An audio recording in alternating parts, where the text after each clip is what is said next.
यहाँ पर इस प्रकार से लिखा हुआ है, जब भेंट का पहला पेड़ा पवित्र ठहरा तो पूरा गूंदा हुआ आटा भी पवित्र है, और जब जड़ पवित्र ठहरी तो डालियां भी ऐसी ही हैं।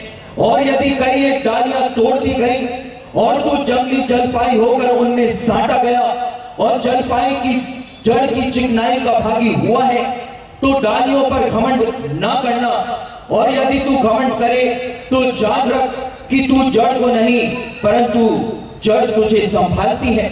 इसी प्रकार से इसी अध्याय के 23 वचन से आपके सामने पढ़ रहा हूं। और वे भी यदि अविश्वास में ना रहे तो साटे जाएंगे, क्योंकि परमेश्वर उन्हें फिर साट सकता है। क्योंकि यदि तू उस जलपाई से जो स्वभाव से जंगली है काटा गया और स्वभाव के विरुद्ध अच्छी जलपाई में साटा गया, तो ये जो स्वाभाविक डालियां हैं अपने ही जलपाई में साटे क्यों ना जाएंगे। ए भाइयों, कहीं ऐसा ना हो कि तुम अपने आप को बुद्धिमान समझ लो। इसलिए मैं नहीं चाहता कि तुम इस भेद से अनजान रहो कि जब तक अन्य जातियां पूरी रीति से प्रवेश ना कर लें तब तक इजराइल का एक भाग ऐसा ही कठोर रहेगा, और इस रीति से सारा इजराइल उद्धार पाएगा, जैसा लिखा है कि छुड़ाने वाला सिय्योन से आएगा और अभक्ति को याकूब से दूर करेगा। आज परमेश्वर के वचन से हम इन्हीं वचनों से अपने अध्ययन को आरंभ करने जा रहे हैं। पौलुस ने आज से 2000 साल पहले जब रोम के लोगों को जब अपनी पत्री को लिखा, तो पौलुस ने एक बहुत ही गहरा रहस्य कलीसिया को बताया था, मसीहों को एक बहुत बड़े रहस्य से अवगत कराया था। और पौलुस ने कलीसिया के सामने इस बात को रखा था कि परमेश्वर ने अन्य जातियों को लेकर के उसको जैतून के पेड़ के अंदर, जैतून के जो पेड़ होता है उसमें साट दिया है, उसमें ग्राफ्ट कर दिया है। और पौलुस ने अपने वचनों के अंदर इस बात को कहा था कि परमेश्वर ने अन्य जातियों को, जो कि जंगली जैतून की डालियां हुआ करती थी, और परमेश्वर ने अन्य जातियों को, जो कि जंगली जैतून की डालियां थी, उनको जंगली जैतून के पेड़ में से तोड़ा और उनको तोड़ करके अच्छे जैतून के पेड़ में ला करके उनको साट दिया, उनको ग्राफ्ट कर दिया। और हम अक्सर इन वचनों को पढ़ते हुए निकल जाते हैं, लेकिन हम कभी भी उन बातों के ऊपर ध्यान नहीं दे पाते हैं जिनको पौलुस ने समझाना चाहा था। और मेरे प्रियो, मैं पिछली बार जब आप लोगों के बीच में आया था तो मैंने आपको ये बात बताई थी कि बाइबल की भविष्यवाणियों में इजराइल जो है उसको अंजीर के पेड़ के रूप में बताया गया है। और यीशु ने भी जब अपने मुख से भविष्यवाणियों को कहा था, तो यीशु ने इजराइल की तुलना, यहूदी जाति की तुलना एक अंजीर के पेड़ से की थी। लेकिन यहां पर इन वचनों में पौलुस बोल रहा है कि परमेश्वर ने अन्य जातियों को लेकर के उसको जैतून के पेड़ के अंदर साट दिया। और ये जैतून का पेड़ क्या है? यहां पर पौलुस कह रहा है कि ये जैतून का पेड़ जो है वो इजराइल का घराना है, यहूदी जाति है। और इजराइल को पौलुस ने एक जैतून के पेड़ के रूप में यहां पर संबोधित किया। और क्यों पौलुस ने इजराइल को एक जैतून के पेड़ के रूप में बताया, जबकि बाइबल की भविष्यवाणियों में हमेशा इजराइल को एक अंजीर के पेड़ के रूप में संबोधित किया जाता रहा है। और परमेश्वर ने अन्य जातियों को लेकर के अंजीर के पेड़ के अंदर नहीं साटा था, लेकिन परमेश्वर ने अन्य जातियों को लेकर के जैतून के पेड़ के अंदर ही क्यों साटा था। और पौलुस ने क्यों इजराइल को यहां पर जैतून के पेड़ के रूप में संबोधित किया है, जबकि पौलुस को यह बात पता थी कि बाइबल के अंदर हमेशा जब भी भविष्यवक्ताओं ने भविष्यवाणियां की तो इजराइल को, यहूदी जाति को एक अंजीर के पेड़ के रूप में बताया। लेकिन इस सत्य को जानने के बावजूद पौलुस ने इजराइल को, यहूदी जाति को अपने वचनों में जैतून के पेड़ के रूप में संबोधित किया था। और इसका कारण यह था मेरे प्रियो कि जैतून का जो पेड़ होता है उस जैतून के पेड़ के अंदर जो फल लगते हैं उनको जैतून कहा जाता है। और इन जैतून के फलों को पीस करके यहूदी लोग इनका तेल निकाला करते थे और उस तेल का उपयोग अलग अलग प्रकार से किया जाता था। लेकिन जैतून का जो तेल होता है वो बाइबल के अंदर आत्मिक जीवन के प्रतीक के रूप में या पवित्र आत्मा के प्रतीक के रूप में उपयोग किया जाता रहा है।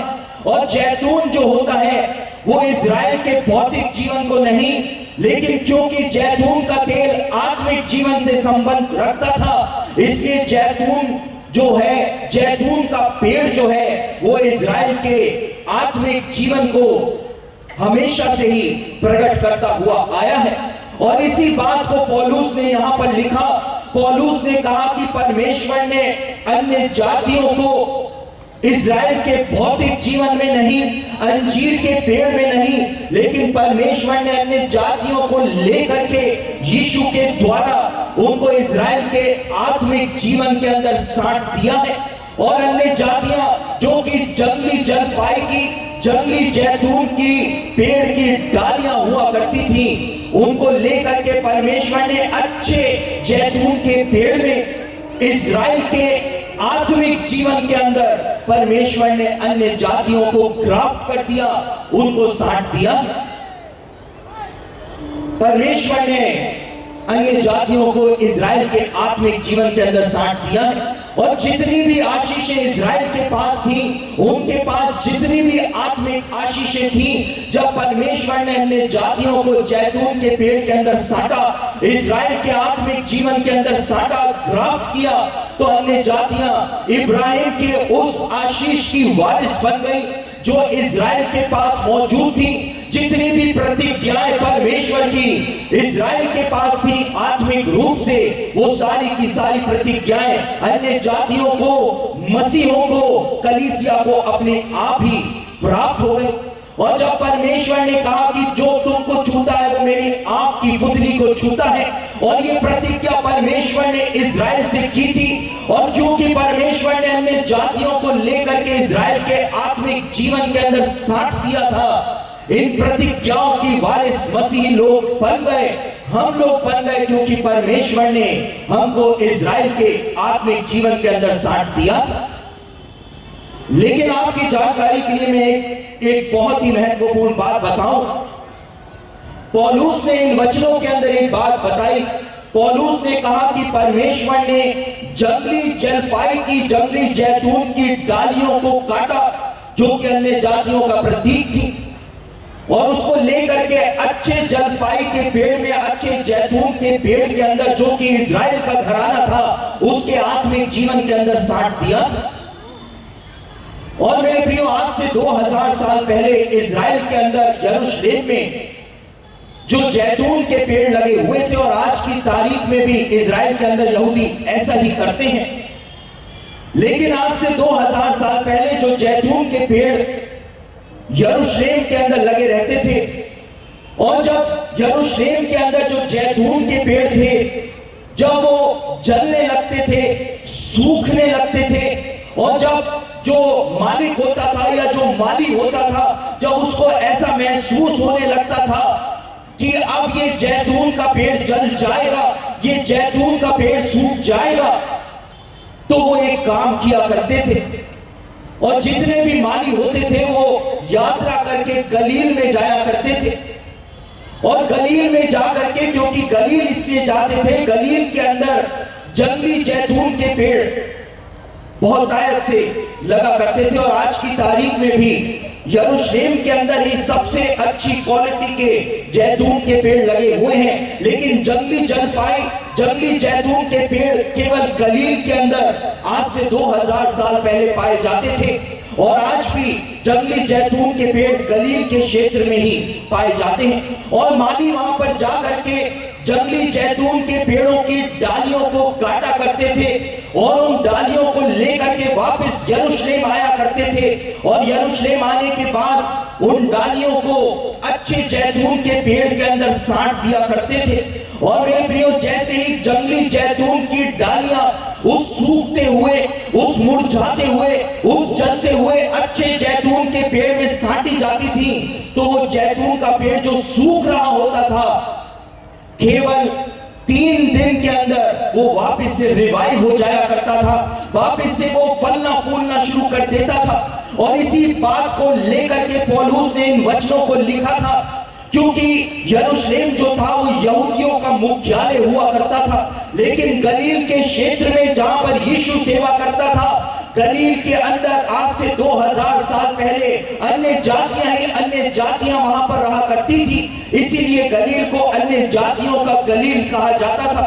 और पौलुस ने उसी जैतून के पेड़ के उदाहरण को लिया और पौलुस ने कहा कि जिस प्रकार से गलील के अंदर से जंगली जलपाई की डालियों को लाया जाता है, उसी प्रकार से परमेश्वर ने अन्य जातियों को लिया और उनको अच्छे जैतून के पेड़ में इज़राइल के अंदर उनको साट दिया।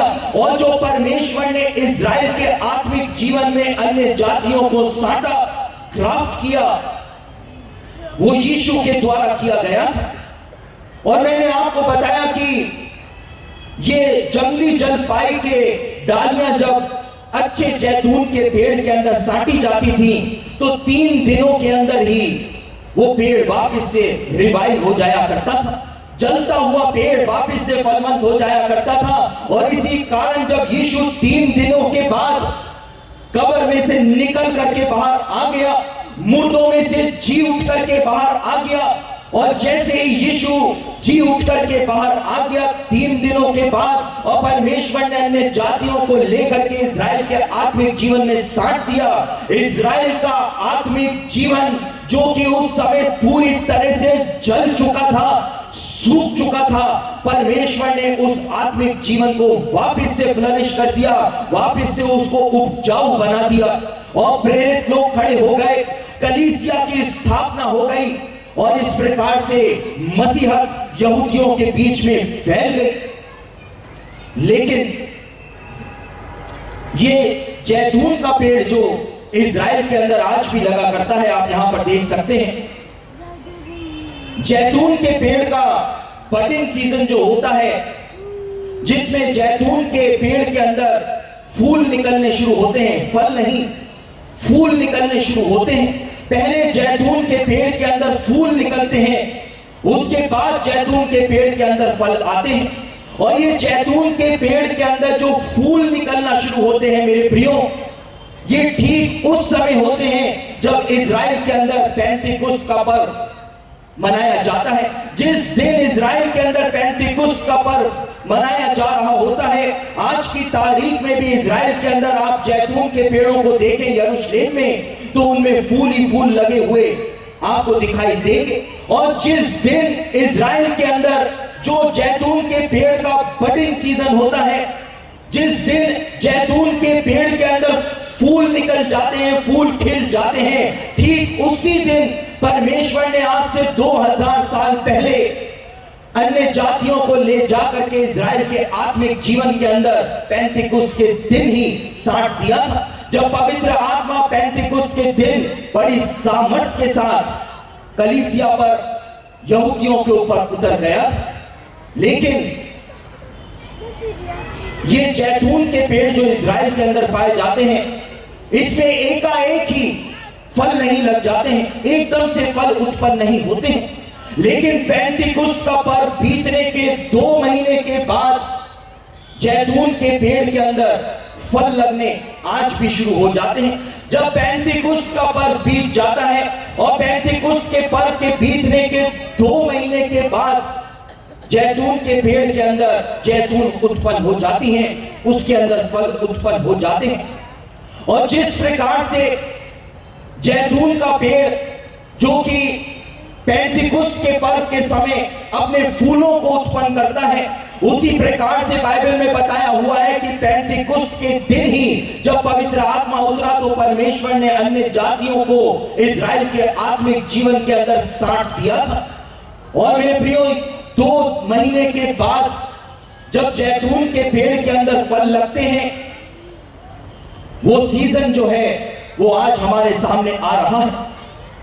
और जिस प्रकार से परमेश्वर ने 2000 साल पहले किया था, बाइबल के जो विद्वान हैं, स्कॉलर्स हैं, यहूदी रब्बी हैं, वो इस बात को बताते हैं कि परमेश्वर ने जैतून के पेड़ का जो सीजन होता है उसके अंदर भविष्यवाणियों को छिपाया हुआ है। और ये 2 महीने पहले पेंटिकुस्त के पर्व के समय जो फूल खिला करते थे और पेंटिकुस्त के दिन ही जो कलीसिया की स्थापना हुई थी। और बाइबल के स्कॉलर्स इस बात को बताते हैं कि ये 2 महीने जो बीच के जैतून के पेड़ के बडिंग सीजन में, ये 2 महीने जो बीच में आते हैं, बाइबल के स्कॉलर्स का, प्रोफेसी एक्सपर्ट्स का ऐसा कहना है कि ये 2 महीने कलीसिया इतिहास के 2000 सालों को मसीहों के सामने प्रकट करते हैं कि जिस प्रकार से फूल तो निकल जाया करते थे, लेकिन 2 महीने फलों के उत्पन्न होने के लिए में लग जाया करते थे। उसी प्रकार से कलीसिया इतिहास के अंदर बाइबल के विद्वान कहते हैं कि ये 2 महीने 2000 सालों को प्रकट करते हैं। और 2000 सालों के बाद इजराइल का जो आत्मिक जीवन है वो एक बार फिर से फलों को उत्पन्न करना शुरू करेगा, ऐसा यहूदी रब्बी मानते हुए आए हैं। क्योंकि यहां पर पौलुस ने इन वचनों के अंदर कहा कि परमेश्वर ने जब तुमको जैतून के पेड़ के अंदर साँट दिया, तो क्या परमेश्वर जो यहूदी जाति है, जो इजराइल है, क्या परमेश्वर उसको आत्मिक तौर से वापस से खड़ा ना करेगा? और इसलिए पौलुस ने कहा कि हे मेरे भाइयों, तुम अपने आप को बुद्धिमान मत समझ लेना, क्योंकि वो दिन आएगा जब यही यहूदी जाति के लोग जो आज यीशु का तिरस्कार कर रहे हैं, यही यहूदी लोग एक बार फिर से यीशु को अपने मसीह के रूप में स्वीकार करना प्रारंभ कर देंगे और वो पर्दा यहूदियों की आंखों के ऊपर से उठ जाएगा और वो यीशु को अपने मसीह के रूप में पहचान लेंगे। पौलुस ने आज से 2000 साल पहले जैतून के पेड़ का उदाहरण देकर के बताया था कि यही यहूदी जाति के लोग, जिनमें एक समय पर फूल तो खिले थे, पवित्र आत्मा तो उतरा था, लेकिन ये फलों को उत्पन्न नहीं कर पाए थे। लेकिन अंत के दिनों में यीशु के वापस आने से पहले यही यहूदी जाति जो है वो यीशु के लिए अपने आत्मा के फलों को उत्पन्न करना प्रारंभ कर देगी। और ये 2 महीने जो हुआ करते थे वो 2000 सालों को जो प्रकट करते हैं, मेरे प्रियो, आज वास्तव में ही वो हो रहा है जिसके बारे में पौलुस ने बताया था। आज पवित्र आत्मा 2000 सालों में पहली बार, एक बार फिर से 2000 साल पहले जब पवित्र आत्मा पेंटिकुस्त के दिन उतरा था, तो वो यहूदियों के ऊपर उतरा था, क्योंकि सारे चेले, सारे शिष्य जो थे वो यहूदी थे। और आज 2000 साल बाद एक बार फिर से, जबकि समय पूरा होने जा रहा है, ए मेरे भाइयों, तुम अपने आप को बुद्धिमान मत समझ लेना, पौलुस ने कहा था। और आज जब समय पूरा होने जा रहा है, पवित्र आत्मा वापस आज यहूदियों के ऊपर उतर चुका है और लाखों की संख्या में, कुछ हजार नहीं, कुछ सैकड़ों नहीं, लेकिन लाखों की संख्या में यहूदी लोग आज यीशु को अपने मसीह के रूप में स्वीकार करते चले जा रहे हैं। और बड़े बड़े यहूदी रब्बी, माने हुए, जगत के माने हुए यहूदी रब्बियों ने यीशु को अपने मसीह के रूप में ग्रहण करना आरंभ कर दिया है।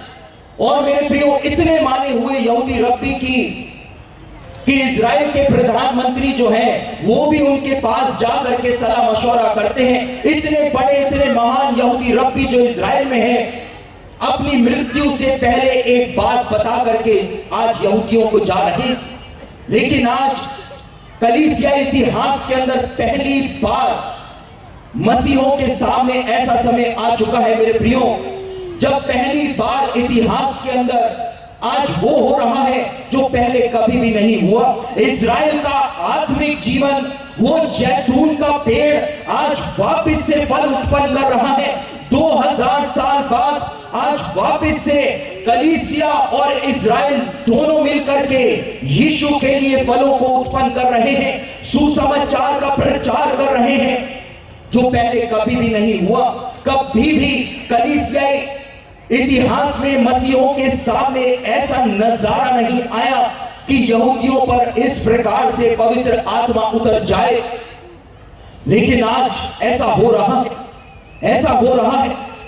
और 2000 साल जब पूरे होने जा रहे हैं, हमको नहीं पता कि ये 2000 साल कब पूरे होंगे।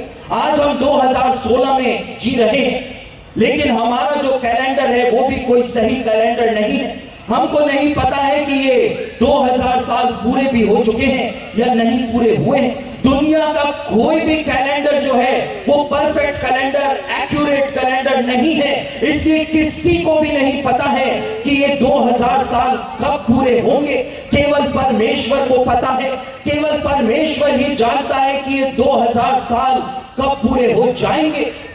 और जिस दिन ये 2000 साल पूरे हो जाएंगे, इज़राइल और कलीसिया मिल करके जैतून के फलों को, आत्मिक जीवन के फलों को उत्पन्न कर देंगे। और मेरे प्रियो, अब जो कि समय पूरा होने जा रहा है, और इज़राइल के लिए पौलुस ने कहा था कि वो दिन आएगा जब यही यहूदी जाति के लोग वापस से परमेश्वर के लिए फलों को उत्पन्न करेंगे।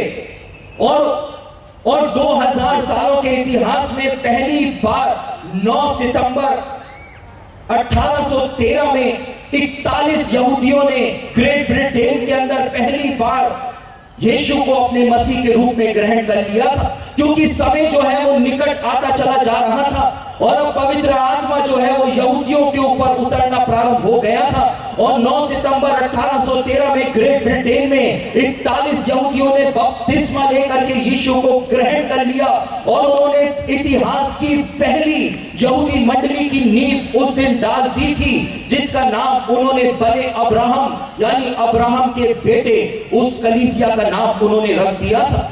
और यही 1813 के दशक में 1811 से लेकर 1820 का जो दशक था, इसी दशक में पहली बार सुसमाचार को हिब्रू भाषा के अंदर यहूदियों के द्वारा अनुवाद किया गया था।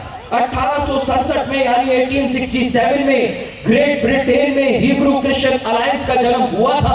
1882 में हिब्रू क्रिश्चियन प्रेयर यूनियन की स्थापना की गई थी और 1882 में ये हिब्रू क्रिश्चियन प्रेयर यूनियन की जो स्थापना की गई, और ये यहूदी लोग और मसीही लोगों ने मिल करके पूर्वी यूरोप के अंदर जितने भी यहूदी रहते थे उनके लिए प्रार्थना करनी प्रारंभ करी कि प्रभु तू अपने पवित्र आत्मा को पूर्वी यूरोप के यहूदियों के ऊपर उतार दे। और 1980 के दशक में जब ये लोग प्रार्थना ही कर रहे थे, कुछ ही महीने इन्होंने प्रार्थना करी थी कि पवित्र आत्मा बड़े सामर्थ्य के साथ पूर्वी यूरोप में रहने वाले यहूदियों के ऊपर उतर आया और पूरा का पूरा पूर्वी यूरोप जो था वहां पर यहूदी कलीसियाओं की स्थापना हो गई।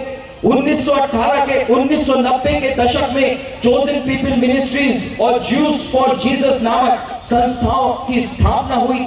और मेरे प्रियो, उसके बाद पवित्र आत्मा जो था, दूसरे विश्व युद्ध से पहले पवित्र आत्मा जो था वो अमेरिका में रहने वाले यहूदियों के ऊपर उतर गया और लाखों की संख्या में अमेरिका के अंदर रहने वाले यहूदियों ने यीशु को अपने मसीह के रूप में, अपने उद्धारकर्ता के रूप में जब ग्रहण करना प्रारंभ किया, जैसे ही अमेरिका में रहने वाले यहूदियों ने यीशु को अपने मसीह के रूप में ग्रहण किया, वैसे ही अमेरिका जो था वो दुनिया की सुपर पावर बन के संसार के सामने आ गया था।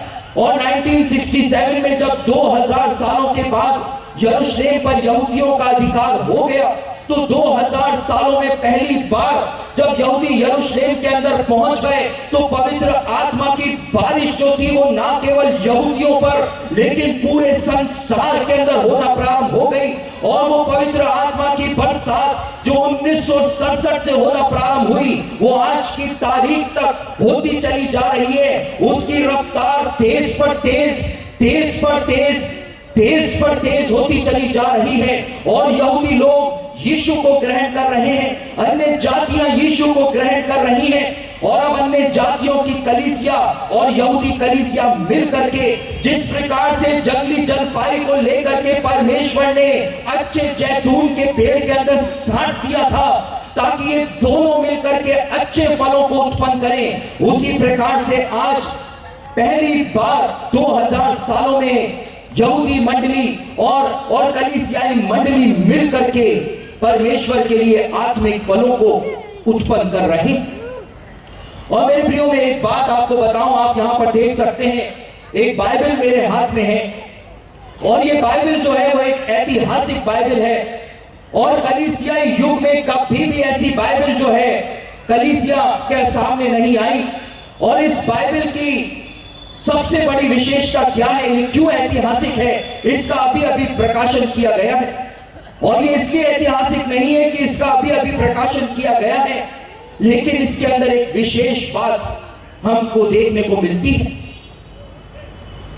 और इसके अंदर सबसे विशेष बात यह है कि 2000 सालों में पहली बार यहूदी रब्बियों ने सुसमाचार को ग्रीक भाषा से अंग्रेजी भाषा के अंदर अनुवाद किया है। पहली बार यहूदी रब्बियों ने यह बीड़ा उठाया कि सुसमाचार को, नए नियम को उन्होंने इंग्लिश भाषा के अंदर अनुवाद किया। इसको ट्री ऑफ लाइफ वर्जन कहा जाता है और मैसियानिक जूइश फैमिली बाइबल सोसाइटी जो है उसने इसको प्रकाशित किया है। और जब आप इस बाइबल के अंदर नए नियम को पढ़ेंगे मेरे प्रियो, तो आपको ऐसा महसूस होगा मानो आप प्रथम शताब्दी की कलीसिया के अंदर आ गए हैं, जहां पर यहूदी विश्वासी भी थे, अन्य जाति विश्वासी भी थे।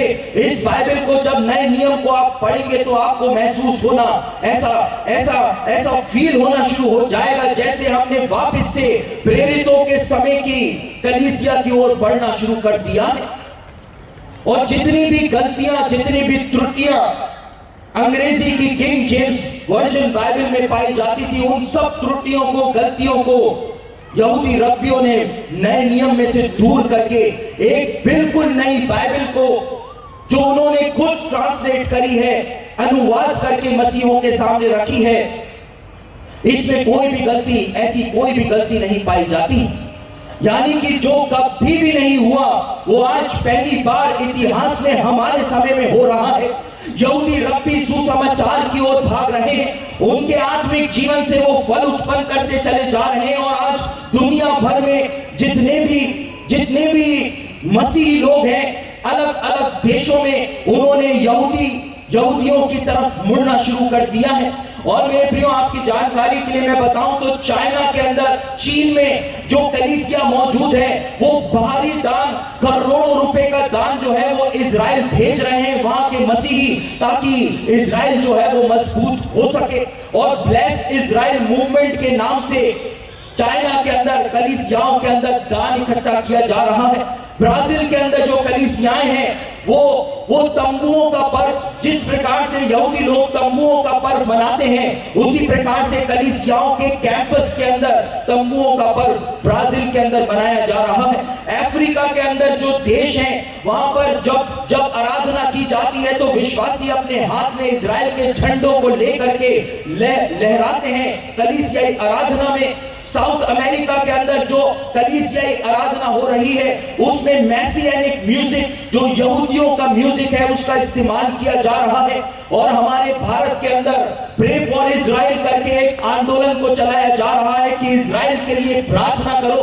अब मसीही लोग वापस से यहूदियों की तरफ लौट रहे हैं, क्योंकि अब वो 2000 सालों का समय पूरा होने जा रहा है, क्योंकि परमेश्वर ने अन्य जातियों को लेकर के उनको जैतून के पेड़ में, उनको इजराइल के आत्मिक जीवन के अंदर साटा था। और आज एक बार फिर से और पहली बार कलीसिया इतिहास में यहूदियों की कलीसिया और मसीह कलीसिया दोनों मिलकर के जिस प्रकार से जैतून के फल उत्पन्न होते हैं, उसी प्रकार से आत्मिक फलों को आज उत्पन्न कर रहे हैं।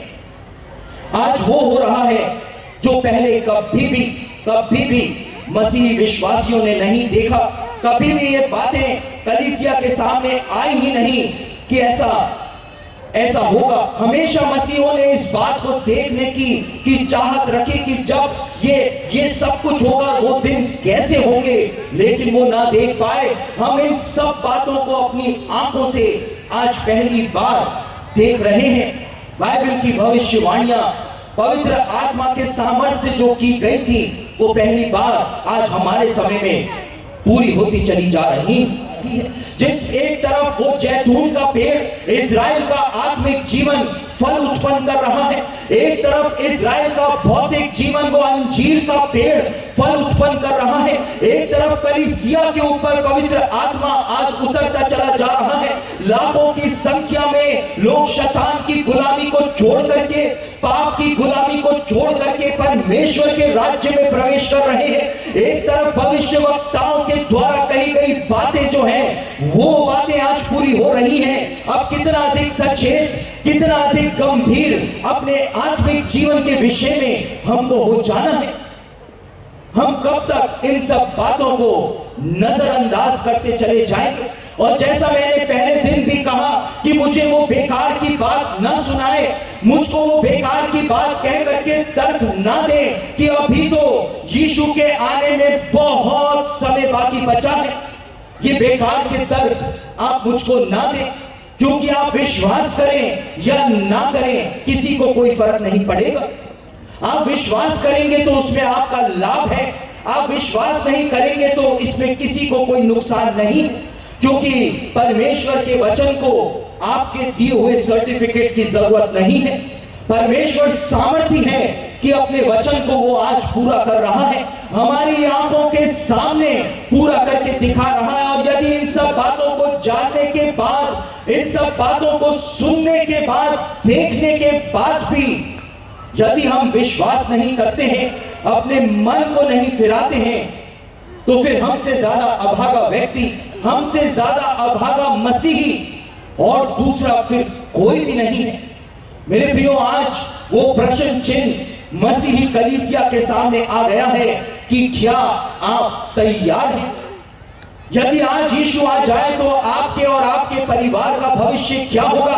क्या आप ही की आंखों के सामने आपके बच्चों को आग की झील के अंदर फेंक दिया जाएगा? वो प्रश्न आज हमारे सामने आ गया है।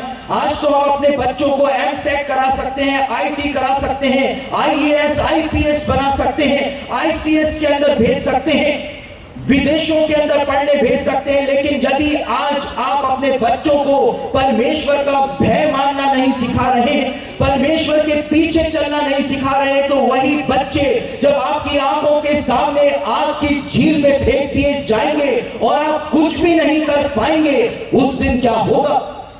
उस दिन क्या होगा? और इसीलिए यहूदा की पत्री में यहूदा कहता है कि आज वो दिन है, आज वो वक्त है, वो समय है जब बहुतों को आग में से झपट कर निकाल लो, क्योंकि कल कोई कुछ भी नहीं कर पाएगा, कल कोई कुछ भी नहीं कर पाएगा। आज समय आ गया है कि हम अपने मन को फिरा करके प्रभु के पास आ जाएं और किसी प्रकार के भ्रम में हम अपना जीवन व्यतीत ना करें, किसी प्रकार के भ्रम में हम ना पड़ जाएं कि हमने तो यीशु को ग्रहण बहुत साल पहले ही कर लिया, लेकिन आज हम क्या कर रहे हैं ये मायने रखता है। आप ही के छत्तीसगढ़ से एक बार एक फोन मेरे पास आया, और शायद हो सकता है आप ही के शहर से आया हो, मुझको नहीं पता। और जो फोन आया उस व्यक्ति का, उसने कहा, एक जवान का फोन आया था और उसने कहा कि पास्टर साहब बाकी सब तो सही है, आत्मिक रूप से भी मैं आगे बढ़ रहा हूं, मैंने पवित्र आत्मा को भी पाया है, मेरा परिवार भी है, पत्नी है, 2 बच्चे हैं, सब कुछ है, सब कुछ ठीक चल रहा है, लेकिन एक छोटी सी समस्या है। मैंने कहा कि क्या बात हो गई? तो उसने कहा कि पास्टर साहब मैं पाप के अंदर फंसा हुआ हूं। मैंने कहा ब्रदर क्या हो गया? और उसने कहा कि पास्टर साहब मुझे प्यार हो गया है। और मैंने कहा ब्रदर आप तो शादीशुदा हैं। तो उसने कहा हाँ पादरी साहब मैं शादीशुदा हूं, लेकिन मुझे प्यार हो गया। और मैंने उसको कहा कि ब्रदर क्यों आप अपने परिवार को बर्बाद करने पर तुले हुए? लेकिन उसने बहुत सारे तर्क मेरे सामने रखे और मैंने कहा कि क्या आप अपनी पत्नी से प्रेम नहीं करते हैं? क्या आपकी पत्नी आपको प्रेम नहीं करती है? तो उसने कहा कि नहीं पास्टर साहब मैं मेरी पत्नी को बहुत ज्यादा प्रेम करता हूं और मेरी पत्नी भी मुझे बहुत ज्यादा प्रेम करती है, लेकिन मैं उस लड़की को भी प्रेम करता हूं। और मैंने कहा कि क्या उस लड़की को पता है कि आप उससे प्रेम करते हो, आप शादीशुदा हो? तो उसने कहा कि हाँ पास्टर साहब, उसको पता है कि मैं उससे प्रेम करता हूं और उसको यह भी पता है कि मैं शादीशुदा हूं। मैंने कहा कि क्या उसको इस बात का एतराज नहीं है कि आप शादीशुदा हैं? तो उसने कहा कि नहीं पादरी साहब, उसको पता है कि मैं शादीशुदा हूं, क्योंकि वो भी शादीशुदा है, उसके पास भी 2 बच्चे हैं। मैंने कहा कि क्या उसका पति उसको सताता है, उसको मारता है, उसको तंग करता है, जिस वजह से वो आपसे प्रेम कर रही है? तो उसने कहा कि नहीं पास्टर साहब, उसका पति उसको बहुत प्यार करता है, वो भी अपने पति को बहुत प्यार करती है, लेकिन वो मुझसे भी बहुत प्यार करती है। और मुझको समझ में ही नहीं आया मेरे प्रियो कि मैं उसको क्या उत्तर दूं। लेकिन अचानक से ही उसने एक और बात बोली और उसने कहा कि पास्टर साहब, एक बात बताना तो मैं भूल ही गया। और मैंने कहा कि वो भी बता दो, अब बचा ही क्या है। और उसने कहा कि पास्टर साहब, एक बात बताना तो भूल गया, हम दोनों ही विश्वासी हैं, हम दोनों ने ही पवित्र आत्मा को पाया है। और मैंने उसको कहा कि ब्रदर, एक मिनट, आप इस बात का तो दावा करना बिल्कुल ही बंद कर दें कि आप दोनों विश्वासी हैं, क्योंकि ये विश्वासियों के काम नहीं है, ये पवित्र आत्मा पाए हुए लोगों के काम नहीं है। लेकिन हम भ्रम के अंदर अपना जीवन व्यतीत कर रहे हैं, पाप पर पाप, पाप पर पाप हम करते चले जा रहे हैं, लेकिन हमको एहसास ही नहीं है कि हम कुछ गलत कर रहे हैं। हमको लगता है कि हमने तो पवित्र आत्मा को पाया है। पश्चाताप करने का अब समय आ गया है मेरे प्रियो, मन फिराने का समय आ गया है। और यूहन्ना बपतिस्मा देने वाले ने कहा कि मन फिराओ के योग्य फल लेकर के आओ, क्योंकि कुल्हाड़ा जो है वो पेड़ों की जड़ के ऊपर पड़ा हुआ है। यदि कोई भी पेड़ अच्छा फल नहीं लाएगा, तो यूहन्ना ने कहा कि उस पेड़ को जड़ समेत काट दिया जाएगा। मन फिराओ के योग्य फल लेकर के आओ। आज हम पश्चाताप करते हैं, किसी भी प्रचारक, जब कोई प्रचारक खड़ा होकर के बड़ा ज्वलंत संदेश दे देता है तो हम रोने लगते हैं, हम पश्चाताप करने लगते हैं, और 2-3 दिन के बाद हम अपने पुराने जीवन में वापस लौट जाते हैं। मन फिराओ के योग्य फल हम उत्पन्न ही नहीं कर पा रहे। और मेरे प्रियो, यहूदी रब्बी इस बात को बताते हैं कि जिस समय परमेश्वर ने सृष्टि की रचना की थी, तो इस सृष्टि की रचना करने के बाद परमेश्वर ने 7 यूनिवर्सल नियमों को, 7 सार्वभौमिक नियमों को भी परमेश्वर ने बनाया था। और वो 7 चीजें जो सृष्टि की रचना के समय परमेश्वर ने स्थापित करी थी, उन 7 चीजों में से एक चीज परमेश्वर ने पश्चाताप भी इंसान के लिए इस ब्रह्मांड के अंदर स्थापित किया। परमेश्वर ने पश्चाताप को सृष्टि की रचना के समय ही, यहूदी रब्बी कहते हैं कि रख दिया था कि इंसान पाप करेगा, लेकिन इंसान के पास एक रास्ता होगा कि वो पश्चाताप करके वापस से मेरे पास आ सकेगा। और यहूदी रब्बियों के ग्रंथों को यदि आप पढ़ें या रैबिनिकल कमेंट्रीज को आप पढ़ें, तो यहूदी रब्बी इस बात को अपने ग्रंथों के अंदर लिखते हैं कि जो सबसे बड़ा हीरो, जो सबसे बड़ा नायक है, वो कौन है। यहूदी रब्बियों के ग्रंथों में एक क्वेश्चन मार्क बना रहता है कि इस दुनिया के अंदर सबसे बड़ा हीरो, सबसे बड़ा नायक कौन है। और यहूदी रब्बी जवाब देते हैं कि एक मन फिराने वाला पापी, अपने पापों से फिर जाने वाला जो व्यक्ति है, एक पश्चाताप करने वाला दिल व्यक्ति जो है, वो इस दुनिया का सबसे बड़ा नायक है, सबसे बड़ा हीरो है। क्योंकि यहूदी रब्बियों का कहना है कि पश्चाताप करना, मन फिराव के योग्य फल उत्पन्न करना हर किसी के बस के बात नहीं है।